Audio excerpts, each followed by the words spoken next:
Iran ने 2.5 माह बाद मंगल से अपनी स्टॉक मार्केट दोबारा खोलने का ऐलान कर दिया। डिप्टी सुपरवाइजर ईरानी securities and exchange organization Hamid Yari ने अपने बयान में कहा कि जंग के दौरान स्टॉक मार्केट बंद करने का मकसद शेयर होल्डर्स के असासों का तहफ़्फ़ुज़ था। उन्होंने कहा कि मकसद जंग के दौरान कीमतों के तयन के लिए ज़्यादा शफाफ हालात फराहम करना भी था।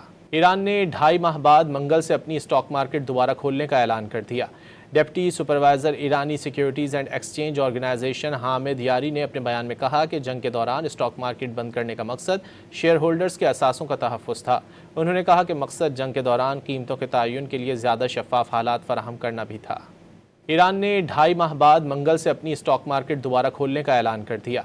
डिप्टी सुपरवाइजर ईरानी securities and exchange organization Hamid Yari ने अपने बयान में कहा कि जंग के दौरान स्टॉक मार्केट बंद करने का मकसद शेयर होल्डर्स के असासों का तहफ़्फ़ुज़ था।